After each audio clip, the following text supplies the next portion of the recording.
meus amados, é um privilégio poder partilhar com vocês nesta noite tão bonita, diante de um grupo tão seleto, a palavra de Deus. E eu louvo a Deus porque a Fiel escolheu um tema tão oportuno, tão necessário, tão vital para a Igreja de Deus nesses dias. E a minha oração e a minha esperança é que o Espírito Santo de Deus opere poderosamente na nossa vida, no nosso coração, nesta conferência, para que saiamos daqui fortalecidos, reanimados, cheios do Espírito, com a disposição de buscarmos este avivamento até que Ele venha. Eu quero partilhar com você o texto que está em Apocalipse, capítulo 1. Eu peço que você abra comigo, versos 9 a 13. Apocalipse, capítulo 1, 9 a 13.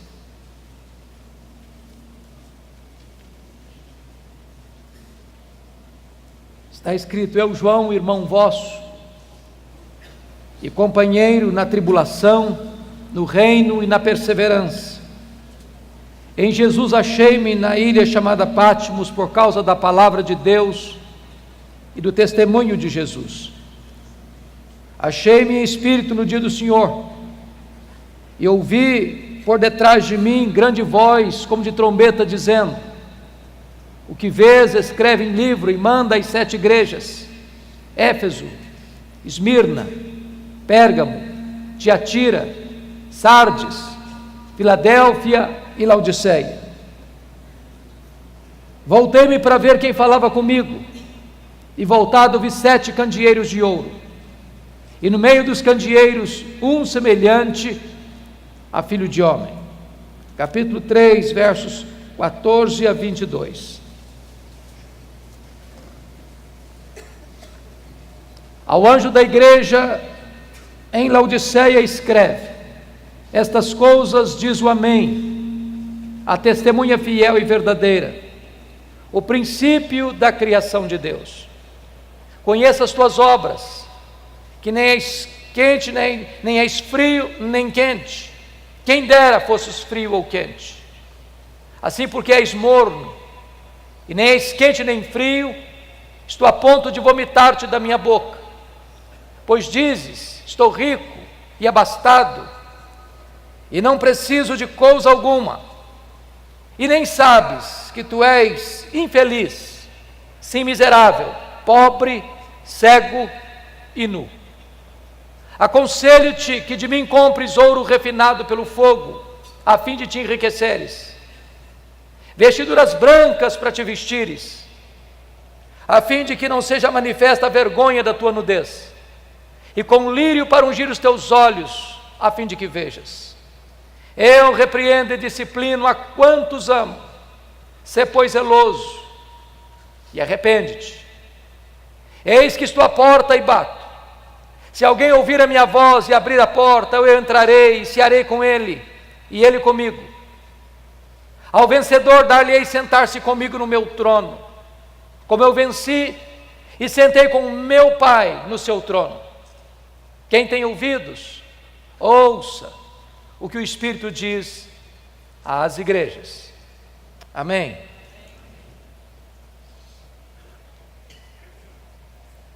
Irmãos queridos, os anos mais sombrios da perseguição à igreja haviam chegado, desde que Nero, com 17 anos de idade, tornou-se imperador de Roma. Nero era um homem louco, era um homem devasso, era um homem violento, mandou matar a sua própria mãe. Desde que este homem assumiu o governo de Roma, é que as nuvens escuras de uma perseguição cruel e avassaladora se formavam no horizonte, anunciando a chegada de um tempo muito amargo para a Igreja de Deus.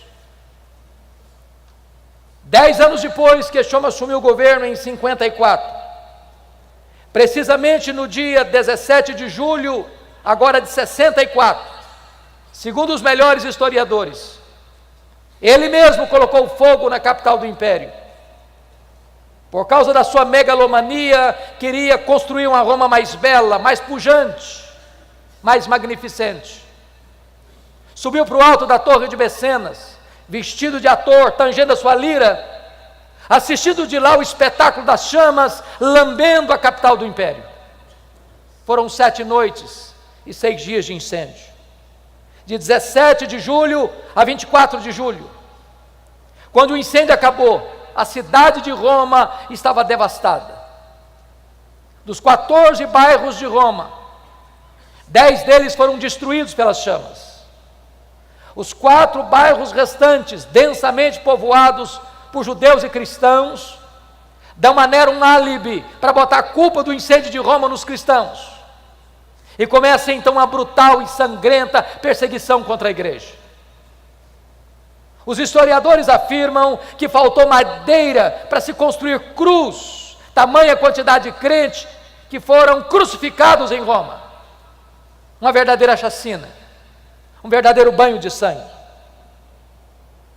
2 anos depois, ano 66, explode uma rebelião dos judeus em Cesareia Marítima, porque uma sinagoga fora profanada e os zelotes, que nunca foram favoráveis ao governo de Roma em Israel, rebelaram-se contra Roma. E Roma manda para lá o general Tito, para tentar controlar aquele motim, aquela revolta, aquela rebelião. 2 anos depois, ano 68, o Senado depõe o imperador Nero. Nero tira sua própria vida. 2 anos depois, ano 70, a rebelião em Israel se torna incontrolável. Então o general Tito cerca a cidade de Jerusalém. Ninguém pode entrar, ninguém pode sair. Quando todas as possibilidades de resistência haviam acabado, Tito invade Jerusalém, destrói Jerusalém, arrasa o templo de Jerusalém, não fica pedra sobre pedra, passa milhares ao fio da espada e promove aquilo que nós chamamos de a maior diáspora, a maior dispersão dos judeus de todos os tempos, desde o ano 70 a 14 de maio de 1948, quando Israel retorna ao seu território.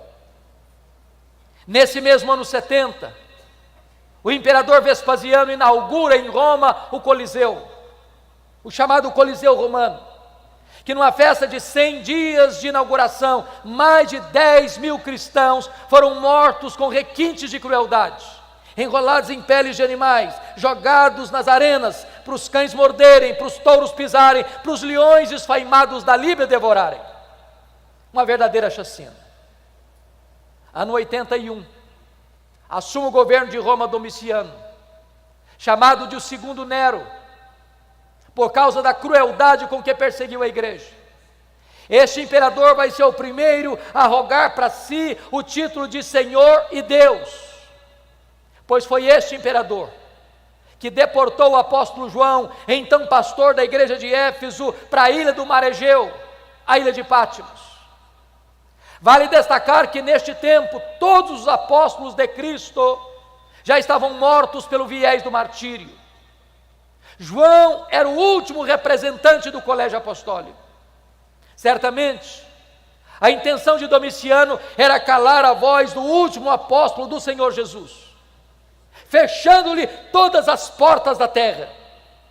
Mas quando todas as portas da terra se fecharam para João na terra, Deus abriu-lhe uma porta no céu e disse: sobe para aqui e eu te mostrarei não as coisas que talvez aconteçam, não as coisas que podem acontecer, eu te mostrarei as coisas que devem acontecer.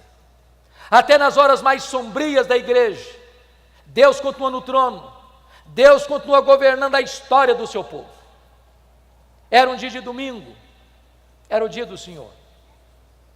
Quando João escuta atrás dele uma voz, como voz de trombeta, dizendo: o que vês escreve em livro e manda às 7 igrejas: Éfeso, Esmirna, Pérgamo, Tiatira, Sardes, Filadélfia e Laodiceia. Quando ele se volta para ver quem falava com ele, ele não vê quem falava com ele. Ele vê 7 candeeiros de ouro, ele vê as 7 igrejas, e no meio das igrejas, um semelhante a filho de homem. O mundo só pode ver Jesus na igreja e através da igreja. Mas o Cristo que João vê, não é o Cristo prostrado sobre os seus joelhos com o rosto em terra, angustiado até a morte, erguendo aos céus forte clamor e lágrimas, suando sangue, na mais titânica batalha da humanidade. O Cristo que João vê, não é o Cristo esbordoado, cuspido, zombado do sinédrio judaico. O Cristo que João vê, não é o Cristo ultrajado e surrado do pretório romano, cuja fronte foi ferida por uma humilhante coroa de espinhos. O Cristo que João vê, não é o Cristo que carrega o lenho maldito pelas estreitas e apinhadas ruas de Jerusalém, sob os apupos e vaias de uma multidão ensandecida e sangue sedento. O Cristo que João vê, não é o Cristo preso naquele leito vertical da morte, suspenso entre a terra e os céus. O Cristo que João vê é o Cristo vencedor, é o Cristo da glória, é o Cristo que triunfou sobre a morte, o inferno. Seus cabelos não estão mais sujos de sangue e poeira, mas são brancos como a neve. Seus olhos não estão mais empapuçados de sangue, mas são como chamas de fogo. Seus pés não estão mais presos ao lenho, são como bronze polido. Suas mãos não estão mais esmagadas pelos cravos, mas sustentam a igreja. A sua voz não está mais embargada pela sede, mas é como voz de muitas águas. Da sua boca sai uma afiada espada de 2 gumes. O seu rosto não está mais desfigurado, mas brilha como o sol no seu fulgor. Diz a Escritura que quando João vê o Cristo da glória, ele cai como morto aos seus pés. E o Senhor põe a mão direita sobre ele e diz: não temas, João, não temas. Eu sou o primeiro e o último. Eis que eu estive morto, mas estou vivo pelos séculos dos séculos e tenho as chaves da morte e do inferno. Nós não servimos ao Cristo que esteve vivo e está morto, nós adoramos o Cristo que esteve morto e está vivo pelos séculos dos séculos.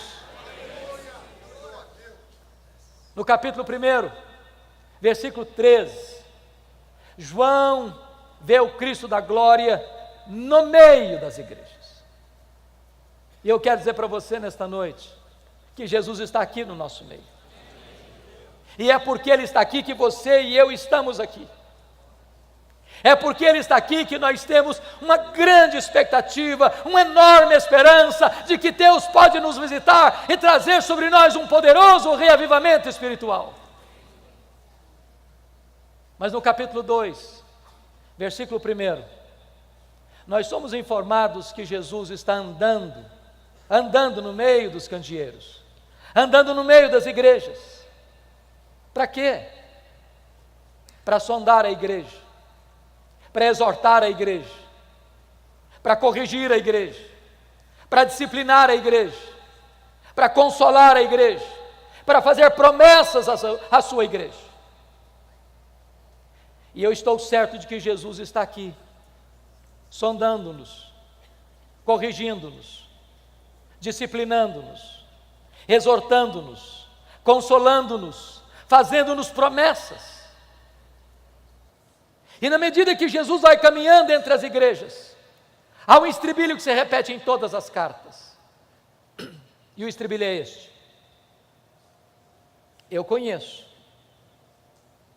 eu conheço, eu conheço, eu conheço, eu conheço, eu conheço, eu conheço. Para 5 destas 7 igrejas, Jesus vai usar a mesma expressão para a igreja de Éfeso, Tiatira, Sardes, Filadélfia e Laodiceia. Ele diz assim: eu conheço as tuas obras. Aquilo que o seu pai não sabe, eu sei. Aquilo que a sua mãe não sabe, eu sei. Aquilo que a sua mulher não sabe, eu sei. Aquilo que o seu marido não sabe, eu sei. Aquilo que o seu pastor não sabe, eu sei. Aquilo que a lei não sabe, eu sei. Aquilo que você fechou a porta do quarto para ninguém ver, eu estava lá. Ninguém pode esconder nada daquele cujos olhos são como chamas de fogo. Ele conhece a sua igreja. Ele não se deixa enganar por performance humana. Ele não se deixa ludibriar pelo verniz das emoções. Ele conhece a verdade no íntimo. Mas para a igreja de Esmirna, a mais pobre igreja da Ásia, Jesus vai usar uma outra expressão. Ele diz assim: eu conheço a tua tribulação e a tua pobreza, mas tu és rico. Me conforta isso, porque Jesus também conhece as suas dores, os seus gemidos, os seus soluços, as suas noites indormidas, as suas madrugadas insones, as angústias que assaltam o seu peito, as dores profundas que latejam em sua alma. Jesus conhece. E Jesus me choca, porque você e eu temos uma noção do que é uma igreja rica. A igreja mais pobre da Ásia, Jesus diz assim: eu conheço a tua pobreza, mas tu és rico. O que é uma igreja rica para nós hoje? É uma igreja que tem muitos membros? É uma igreja que tem um templo suntuoso? É uma igreja que tem um orçamento robusto? É uma igreja que tem muitos membros influentes na sociedade? Essa é a concepção que nós temos de uma igreja rica. Mas Jesus se dirige à mais pobre igreja da Ásia e diz: tu és pobre, mas aqui em cima tu és rica. Pobre aos olhos dos homens, rica aos olhos de Deus, pobre na terra, rica no céu. O que é importante não é ser rico na terra, é ser rico no céu. Não é ser rico aos olhos dos homens, mas ser rico aos olhos de Deus. Por outro lado, a igreja mais rica da Ásia, a igreja que dizia para si mesma: eu sou rica, eu estou abastada, eu não preciso de nada. Jesus olha para essa mesma igreja e faz um outro diagnóstico e diz: tu és pobre, miserável, cego e nu. Mas para a igreja de Pérgamo, Jesus vai usar uma outra expressão. Ele vai dizer assim: eu conheço o lugar onde tu habitas, onde está o trono de Satanás. E eu não sei se você já perguntou por que Jesus disse isso sobre Pérgamo. Vocês sabem que Pérgamo era a segunda maior cidade da Ásia, só perdia para Éfeso, que era a capital. Quando se disputava na Ásia Menor que cidade construiria o primeiro templo de adoração ao imperador romano como uma divindade, Pérgamo ganha concorrência e constrói o primeiro templo de adoração ao imperador na Ásia Menor. Muito provavelmente o que Jesus está dizendo é o seguinte: qualquer lugar onde você coloca um homem no pedestal, qualquer lugar onde tem culto à personalidade, qualquer lugar onde você coloca o homem no centro das atenções, aí está o trono de Satanás, porque todo o humanismo antropocêntrico, todo o humanismo que adora o homem, coloca o homem no centro, aí está a ação e o trono de Satanás. Porque Deus não divide a sua glória com ninguém. Mas muito provavelmente, em segundo lugar, Jesus disse isso sobre Pérgamo, porque Pérgamo era a sede do culto a Esculápio. Lá ficava o templo de Esculápio. E Esculápio era conhecido como Deus da cura. E o símbolo deste Deus pagão era uma serpente. É por isso que até hoje, quando você vai ao seu médico, você vai ver bordado no jaleco branco de seu médico uma serpente. Isso vem de Pérgamo. Isso vem de Esculápio. Isso vem do Deus da cura.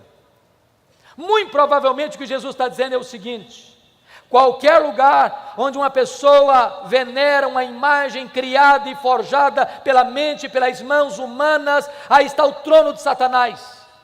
Porque o ídolo é nada, ele é gesso, ele é mármore, ele é pedra, ele é prata, ele é ouro. Ele tem boca e ele não fala, ele tem pés e ele não anda, ele tem mãos e ele não apalpa, ele tem olhos e ele não enxerga, mas por trás do ídolo estão os demônios.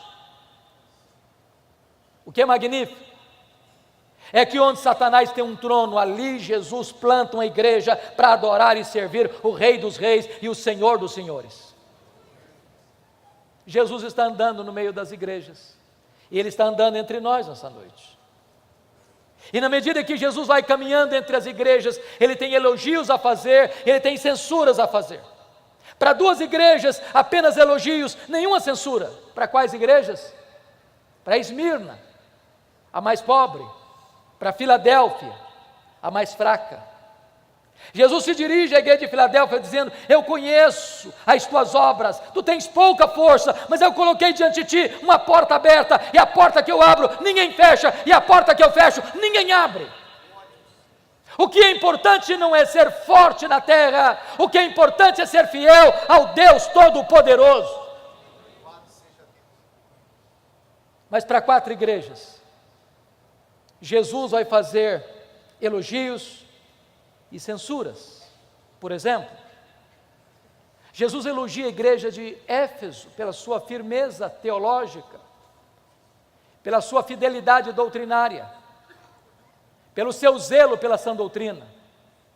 Uma igreja que não suportava os falsos apóstolos, uma igreja que não tolerava as obras dos nicolaítas, uma igreja que não transigia com a verdade, uma igreja que não aceitava abrir as portas para a heresia, para os falsos ensinos.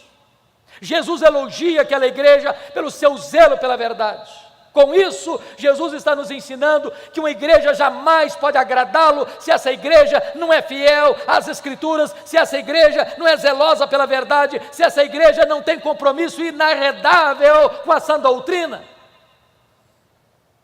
Você e eu não temos o direito de mudar a mensagem e torná-la mais palatável para agradar a freguesia. A palavra de Deus deve ser pregada com integridade, com fidelidade, porque o papel da igreja não é ser popular, é ser fiel. Jesus, entretanto, se dirige a esta igreja dizendo: tenho, porém, contra ti uma coisa, é que tu abandonaste o teu primeiro amor. E aqui corremos um sério risco, porque às vezes até na defesa da ortodoxia, uma igreja pode perder a piedade. Mantém a ortodoxia intacta, mas não tem mais vida, mas não tem mais entusiasmo, mas não tem mais brilho nos olhos, mas não tem mais calor espiritual. Tem luz na cabeça, mas não tem fogo no coração. E é preciso alertar-nos que nada mata mais do que a ortodoxia morta. Pessoas que têm a mente arejada pela verdade, mas o coração está seco, está árido. Já colocou a vida cristã no piloto automático. O culto acontece, a pregação, a oração, os cânticos, mas tudo dentro de um mecanicismo árido. Não tem mais vida, não tem mais entusiasmo, não tem mais amor por Deus, o coração não arde mais, os olhos não brilham mais, não mais a alegria exultante, cheia de glória.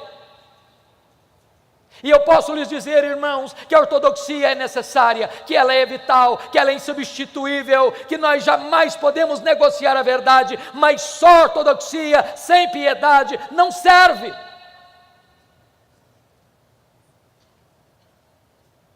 Jesus se dirige à igreja de Tiatira, e ele elogia aquela igreja, porque agora quando escreve, esta igreja tem mais fé, mais obras e mais amor do que lá atrás quando ela começara. Mas Jesus diz assim: eu tenho uma coisa contra ti, é que tu toleras esta falsa profetisa Jezabel, que induz o meu povo à prostituição. Notem isso, Éfeso tinha doutrina, mas não tinha amor.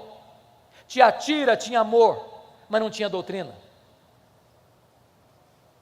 Da mesma maneira que uma igreja ortodoxa sem vida piedosa não agrada a Deus, também uma igreja que tem comunhão e tem amor, mas não tem a sã doutrina, não agrada a Deus. Nós não podemos divorciar o que Deus casou, nós não podemos separar o que Deus uniu, teologia e ética, doutrina e vida, credo e conduta. Jesus elogia a igreja de Pérgamo, porque naquela igreja tinha gente fiel, pronta a morrer pela sua fé, como seu líder Antipas. Segundo os historiadores, ele morreu carbonizado dentro de um boi de bronze encandecido. Mas nessa mesma igreja tem gente flertando com as doutrinas de Balaão, nesta mesma igreja tem gente flertando com o mundo, nesta mesma igreja tem gente que está com um pé dentro da igreja e outro fora da igreja. Pelas minhas andanças pelo Brasil, é muito comum eu escutar a seguinte pergunta: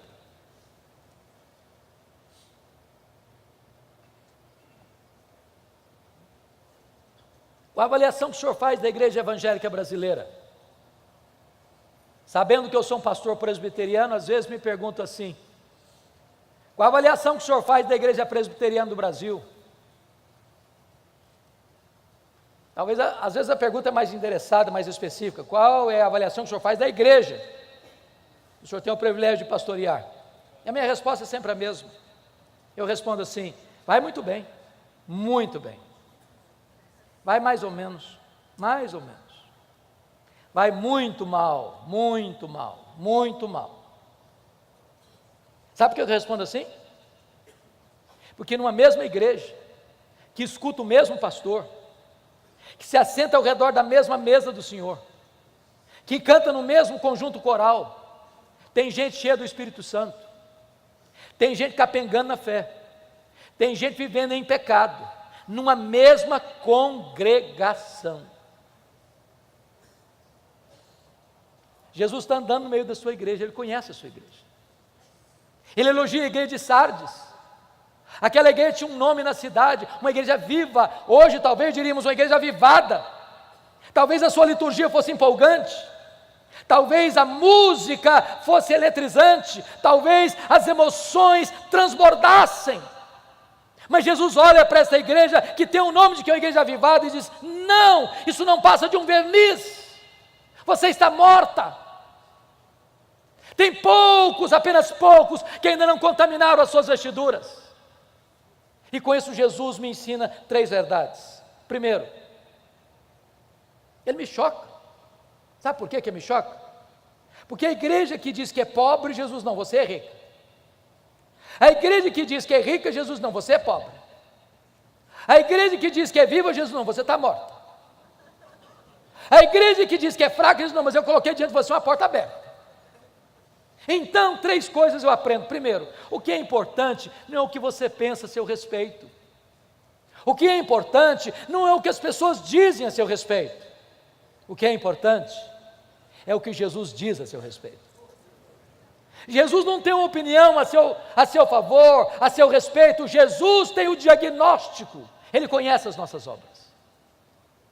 Mas, queridos irmãos, para uma igreja não tem elogio nenhum, apenas censuras. Que igreja é essa? Laodiceia. Eu peço que você vá comigo agora para o capítulo 3. É curioso que a igreja que recebe apenas censura de Jesus, que mais fez Jesus sofrer, é a igreja que tem a melhor opinião de si mesma de todas as 7 igrejas. Tem a melhor autoavaliação. Essa igreja se olhava no espelho e dizia assim: estou bem na fita. Ela aplaudia a si mesma. Ela formava um grande coro diante do espelho para cantar o hino: quão grande és tu.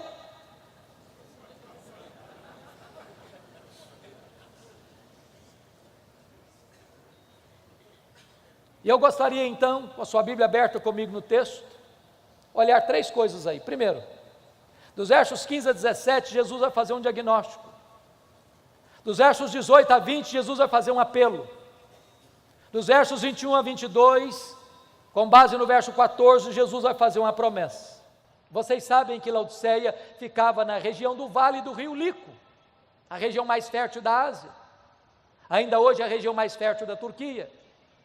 Vocês sabem que naquele vale ficavam três cidades, Hierápolis, Colossos e Laodiceia, distante uma da outra 9 quilômetros. Eram tão pertas que quando Paulo escreveu aos Colossenses, ele ordenou que a mesma carta fosse lida na igreja de Hierápolis e na igreja de Laodiceia. Hierápolis era a nossa Caldas Novas brasileira, lugar onde havia uma fonte de águas quentes. Há uma montanha lá chamada Castelo de Algodão, de rochas calcárias brancas, onde as águas brotam quentes e vão descendo, formando piscinas naturais em cascatas, e pessoas vinham e vêm até hoje para tomar banhos nas águas quentes e terapêuticas de Hierápolis. Do outro lado do rio, em Colossos, havia fontes de águas frias e geladas, também terapêuticas. Mas em Laodiceia, a maior cidade, não havia fontes, nem de águas quentes, nem de águas frias. As águas vinham por meio de aquedutos e chegavam lá mornas, tépidas, impróprias para beber e impróprias para uso terapêutico. O que Jesus Cristo faz? Ele pega esse gancho da geografia e diz assim: quem dera tu fosses quente como as águas de Hierápolis, quem dera tu fosses fria como as águas de Colossos, mas porque tu és morna com as águas que chegam na cidade, eu estou a ponto de vomitar-te da minha boca. Porque ele usa a figura do ouro. Porque Laodiceia era a cidade dos endinheirados, dos bancários, era o centro econômico da Ásia Menor. Jesus diz: vocês se orgulham do ouro que vocês têm, mas espiritualmente vocês estão pobres. Por que Jesus usa a figura da roupa branca? Porque Laodiceia era o maior centro têxtil da Ásia Menor. Jesus diz: vocês se orgulham das suas fábricas de roupas, mas vocês espiritualmente estão nus. Por que Jesus usa a figura do colírio? Porque Laodiceia era o maior centro médico, sobretudo oftalmológico, da Ásia Menor. Havia lá um remédio que produzia o pó frígio, de que fazia o colírio, famoso no mundo inteiro. E Jesus diz: vocês se orgulham das suas clínicas de olhos, mas espiritualmente vocês estão cegos. Sabe o que Jesus está fazendo? Um diagnóstico. Mas sabe o que me choca? Não é o que Jesus vê na igreja, é o que ele não vê. Se não, vejamos. Leia 7 cartas e vocês verão isso. A igreja que mais fez Jesus sofrer, a igreja que provocou náuseas em Jesus, não recebe de Jesus nenhuma censura de problemas doutrinários. Não tem falsos mestres, não tem falsos profetas, não tem falsos apóstolos, não tem doutrina de Balaão, não tem doutrina de Nicolaítas, não tem falsa profetisa Jezabel, não há nenhuma ameaça doutrinária à igreja. Nós diríamos hoje que a igreja de Laodiceia era uma igreja ortodoxa, mas não obstante, está provocando náuseas no Filho de Deus. Olhe as igrejas, e vocês não verão nenhuma denúncia de Jesus de problemas morais. Havia problema moral em Pérgamo, havia problema moral em Tiatira, havia problema moral em Sardes. Não há escândalos na igreja de Laodiceia, não há denúncia de pecados escandalosos, nem interno, nem provocando escândalos fora dos portões. Diríamos hoje que Laodiceia era uma igreja ética, mas estava provocando náuseas no Filho de Deus. Olha para as cartas, e vocês não verão nenhuma denúncia de Jesus de pobreza naquela igreja. Havia pobreza em Esmirna, havia pobreza em Filadélfia. A igreja de Laodiceia é rica, é próspera. Eu acho que os teólogos da prosperidade não fariam sucesso lá. Mas não obstante, essa igreja está provocando náuseas em Jesus. Olha as cartas e vocês verão que não há denúncia de Jesus de perseguição, nem política e nem religiosa em Éfeso, na cidade de Laodiceia. Havia perseguição religiosa em Éfeso, havia perseguição política em Pérgamo. Essa igreja está em paz, mas está provocando náuseas no Filho de Deus. Irmãos queridos, eu quero crer Eu quero crer que as igrejas aqui representadas, graças a Deus, são igrejas que zelam pela sã doutrina. Eu quero crer que as igrejas aqui representadas zelam pela ética. Eu quero crer que as igrejas aqui representadas são igrejas prósperas. Eu quero crer que as igrejas aqui representadas vivem em paz. Eu quero dizer que a ortodoxia é uma bênção. Eu quero dizer que o zelo pela ética é uma bênção. Eu quero dizer que a prosperidade que vem de Deus é uma bênção. Eu quero dizer que a paz é uma bênção. Mas mesmo a igreja ortodoxa, ética, que está vivendo prosperamente em paz, ela pode estar provocando náuseas no Filho de Deus. Então resta-nos uma pergunta: o que é que Jesus viu na igreja de Laodiceia que deu náuseas nele? Só uma coisa, irmãos: falta de fervor espiritual, apatia, mornidão, falta de entusiasmo, falta de vibração, falta de brilho nos olhos, falta de fogo no coração, falta de zelo pelas coisas de Deus. É colocar a vida cristã no piloto automático, é permitir que um mecanicismo árido domine a igreja. E eu tenho rodado este país de norte a sul, de leste a oeste. Tenho pregado em mais de 1000 igrejas das mais diversas denominações do nosso país. E eu não tenho dúvidas, irmãos, de que o problema da igreja evangélica brasileira é falta de fervor espiritual. E eu não estou falando de emoções. Em muitos lugares elas transbordam. Noutros lugares elas minguam. Eu estou falando de fervor que, como já foi dito neste culto, não é produzido pelo homem, só o Espírito de Deus pode produzir. Falta fervor, queridos. Falta quebrantamento. Falta choro pelo pecado. Falta arrependimento genuíno. Falta fome de Deus. Falta sede pela palavra. Falta oração. Falta avivamento. Eu temo, irmãos, eu temo que haja uma onda de secularização avançando galopantemente para dentro das igrejas evangélicas deste país. O índice de divórcio dentro das igrejas cristãs hoje é quase o mesmo fora das igrejas. O número de gente que vai para a cama com o namorado e com a namorada dentro das igrejas hoje é quase o mesmo fora das igrejas. A quantidade de crente desonesto, mentiroso, que dá cheque sem fundo e não tem compromisso com a ética dentro das igrejas hoje é quase o mesmo fora das igrejas.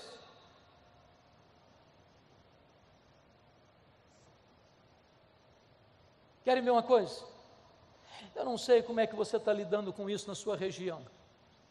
Mas por onde eu ando, os pastores lamentam comigo esse fato. As festas de casamento dos nossos crentes estão se transformando numa vergonha. Uma vergonha.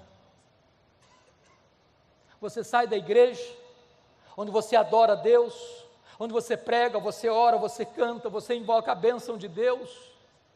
E dali sai para um rico cerimonial e lá o pau quebra. O pau quebra. Porque a música que rola lá não tem nada a ver com Deus, mas não. Bebidas alcoólicas, se serve todas.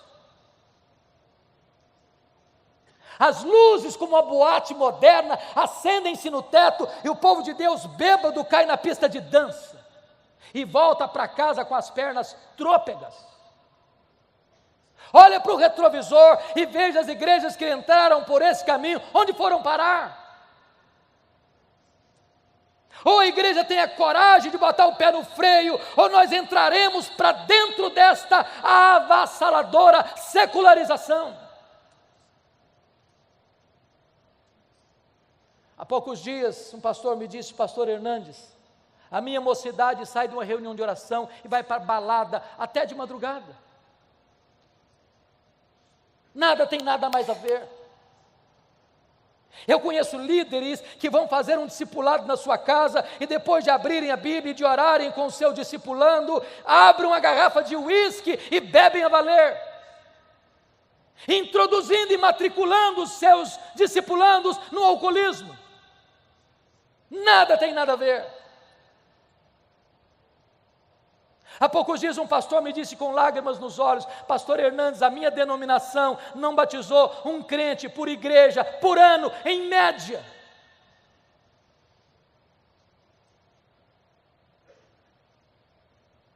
Meus amados irmãos, eu estive agora retornando essa semana passada de uma viagem a Israel e Europa. Nós estávamos na Holanda. E a pessoa que nos acompanhava, dando um relatório da situação da Holanda, disse, até 1960, a Holanda era um país protestante, onde os crentes lotavam as igrejas. Hoje, os templos estão lá, vazios, apenas com museus, para você tirar uma fotografia. Numa única geração, a igreja se perdeu. Numa única geração. Eu estive agora em Edimburgo, na Escócia. Lá tem um templo belíssimo, na praça principal da grande fortaleza. Eu entrei para ver. O templo era cristão, evangélico, mas lá dentro tinha um bar. O templo transformado num bar. Eu só pude chorar em ver aquela cena.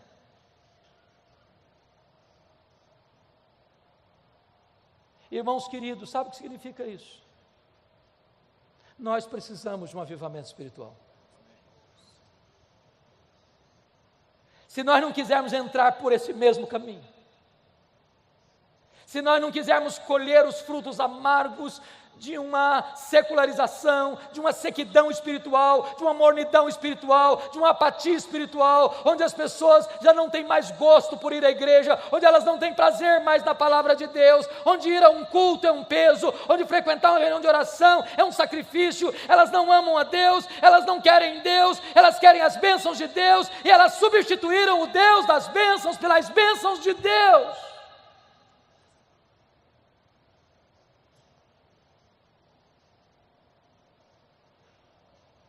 Depois que Jesus Cristo faz esse diagnóstico, Ele vai fazer um apelo. E Ele começa no verso 18 assim, aconselho-te, que de mim compres ouro refinado pelo fogo, para te enriqueceres, vestiduras brancas, para te vestires, a fim de que não seja manifesta a vergonha da tua nudez, e colírio para ungir os teus olhos, a fim de que vejas. E Jesus está me ensinando aqui o segredo, o caminho da restauração do fervor espiritual, porque está dizendo, aconselho-te que tu compres de mim, e Ele que é o dono da igreja, e Ele que é o cabeça da igreja, e Ele que manda na igreja, se apresenta como um mercador, dando conselhos. Ele tem um produto para vender, o produto é vital, e o preço é de graça. Aconselho-te que tu compres de mim, que tu compres de mim, que tu compres de mim, disse Jesus. Sabe o que Ele está nos ensinando? Há muitas pessoas que, percebendo falta de fervor, foram buscar fervor em fontes rotas, em doutrinas falsas, em experiências heterodoxas, e se perderam nos labirintos do misticismo. Nós não precisamos recorrer às últimas novidades do mercado da fé para buscarmos fervor, para buscarmos avivamento, queridos. Nós precisamos nos voltar para Jesus. É só Ele que pode aquecer o nosso coração, é só Ele que pode inflamar a nossa alma, é só Ele que pode derramar sobre nós poderosamente do seu Espírito. Porque quando os nossos olhos se abrem para contemplar a beleza do nosso grande Deus e Salvador Jesus Cristo, o nosso coração aquece. E quando os nossos olhos se abrem e o coração aquece, os pés se apressam. E quando os olhos se abrem e o coração aquece e os pés se apressam, os lábios se abrem para dizer que Ele está vivo e que Ele é a razão da nossa vida. Quando chega o verso 19, Jesus tem uma declaração a fazer e tem uma ordem a dar. E a declaração é esta: eu repreendo e disciplino a quantos amo. E a ordem é: arrepende-te. Irmãos, eu reconheço que Jesus pegou extremamente pesado com a igreja de Laodiceia, usando uma linguagem dura, cáustica, náusea, vômito, desconforto. Nada provoca tanto desconforto em Jesus do que uma igreja apática, morna, árida. Mas sabe por que ele pegou pesado com essa igreja? Sabe por que Jesus pega pesado com você e comigo? Porque ele está dizendo o seguinte: eu não desisto de você, eu não abro mão da sua vida, eu não posso aceitar que você viva uma vida árida, morna, apática. Eu não fui à cruz, eu não morri, ressuscitei, voltei aos céus e derramei o Espírito Santo para produzir uma igreja apática. Então Jesus dá uma ordem: sê, pois, zeloso e arrepende-te, muda a tua vida, muda a tua conduta. Quando chega no verso 20, Jesus docemente se apresenta e diz: eis que estou à porta e bato. Se alguém ouvir a voz e abrir a porta, eu entrarei e cearei com ele e ele comigo. Que Jesus nos convide a cear com ele é um milagre, mas que ele queira cear conosco é graça. A única maneira de o coração aquecer é estarmos a sós com Jesus, aos pés de Jesus, na intimidade de Jesus. Depois que ele faz este apelo, ele vai fazer a promessa. No verso 14 ele diz por que ele tem competência e autoridade para fazer essa promessa, porque ele se apresenta assim: estas coisas diz o Amém. Ele é a última palavra de Deus para você e para mim. Se nós não ouvirmos a voz dele, não há mais esperança para a nossa alma. Estas coisas diz a testemunha fiel e verdadeira. Ele é a testemunha fiel e verdadeira, porque ele promete, ele cumpre o que promete, e quando ele faz, ninguém pode impedir a sua mão de fazê-lo. E ele é o princípio da criação de Deus, porque todas as coisas foram criadas por ele, e sem ele nada do que foi feito se fez. E se ele chamou à existência as coisas que não existiam, ele é poderoso para restaurar o fervor espiritual no nosso coração nesta noite. A promessa é esta, está no verso 21. Ao vencedor, dar-lhe-ei sentar-se comigo no meu trono, como eu venci, sentei com meu Pai no seu trono. Para uma igreja que valorizava o glamour do mundo, a riqueza do mundo, as glórias do mundo, Jesus diz: eu tenho coisa melhor para vocês, eu tenho o trono. E Jesus faz uma transição maravilhosa da intimidade da mesa para a publicidade do trono. Quem se assentará com ele publicamente no trono? Exatamente quem assentou-se com ele intimamente à mesa. Por isso ele termina dizendo: quem tem ouvidos, ouça o que o Espírito diz às igrejas. No ano 2011, irmãos, eu fui visitar essas 7 igrejas. E eu confesso para vocês que na medida que eu caminhava e meditava sobre esse assunto, muitas vezes as lágrimas vieram aos meus olhos, porque essas 7 igrejas estão literalmente mortas, literalmente mortas. O que você vê são escombros, pedras reviradas, uma vaga ideia de uma igreja que existiu no passado, mas nessa mesma região, hoje, não tem sequer 1% de crentes. Sabe por que essas igrejas morreram? Porque elas não ouviram o que o Espírito Santo disse a elas. Olha para a Europa, o velho continente, o berço do protestantismo, onde aconteceu a reforma, onde aconteceu o movimento dos puritanos, onde aconteceu o movimento dos morávios, onde aconteceu o movimento pietista, onde aconteceram as missões modernas, onde aconteceram grandes reavivamentos espirituais.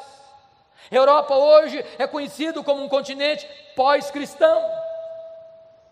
Você vai a Genebra, onde já foi uma maquete viva do reino de Deus, parece que não há mais vestígio de vida cristã autêntica naquele país. Estive pregando na Inglaterra o ano passado, e um pastor com lágrimas nos olhos me disse assim: Pastor Hernandes, a Inglaterra não é mais o país de John Wesley, a Inglaterra não é mais o país de George Whitefield, a Inglaterra não é mais o país de William Carey, a Inglaterra não é mais o país de William Wilberforce, a Inglaterra não é mais o país de John Charles Ryle, a Inglaterra não é mais o país de Charles Haddon Spurgeon, a Inglaterra não é mais o país de Mark Lloyd Jones, a Inglaterra não é mais o país de John Stott, a Inglaterra hoje é o país de Richard Dawkins, o patrono dos ateus. Os nossos templos estão sendo vendidos e transformados em museus, em boates, em mesquitas muçulmanas. Sabem por que as igrejas estão morrendo na Europa?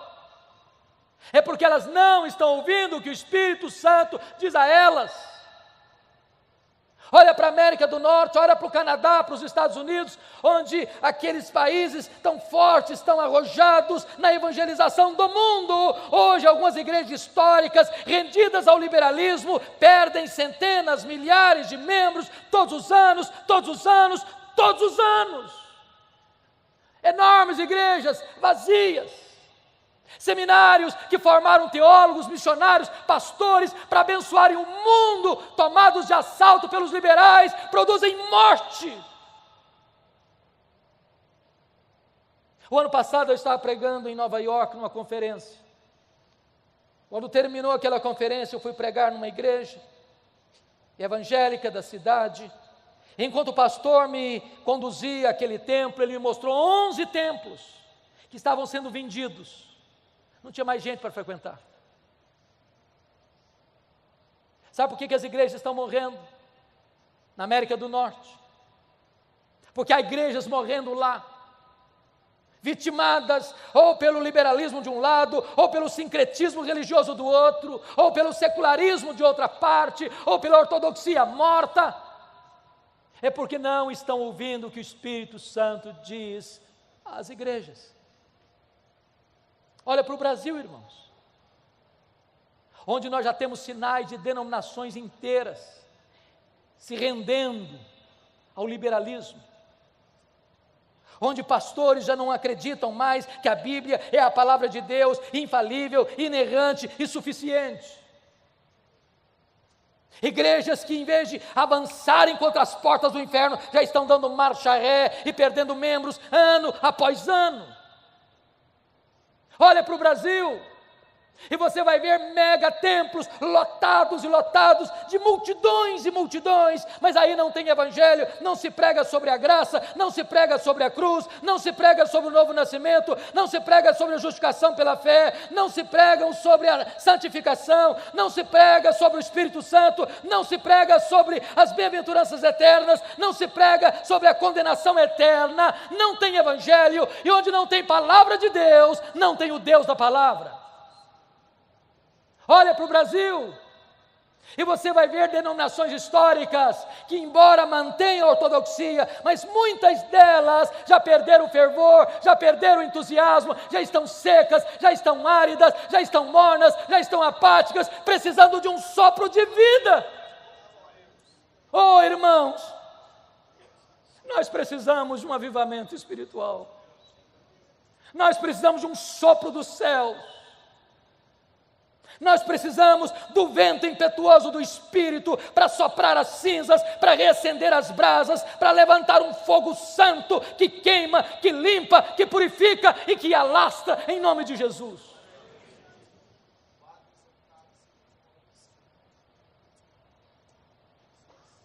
Nós corremos um grande risco, queridos, porque a cada 3 gerações uma igreja pode correr o risco de entrar num processo de esfriamento, de secularização, de apostasia. Aquela geração que nasceu no Egito, morreu no deserto. A segunda geração que nasceu no deserto entrou na terra prometida. A terceira geração que nasceu na terra prometida, diz a Bíblia, não conhecia Deus mais. Talvez os nossos avós foram mais crentes que os nossos pais. Talvez os nossos pais estão sendo mais crentes do que nós. Talvez nós estamos sendo mais crentes que os nossos filhos. Se Deus não tiver misericórdia, a igreja evangélica brasileira pode legar aos seus filhos e aos teus netos uma igreja apática. Que Deus tenha misericórdia de nós. Que Deus sopre sobre nós um alento de vida, para que os nossos filhos e os nossos netos herdem uma igreja mais viva, mais operosa, mais cheia da graça, mais cheia do Espírito, mais cheia do poder de Deus. Que Deus nos ajude. Que Deus nos ajude.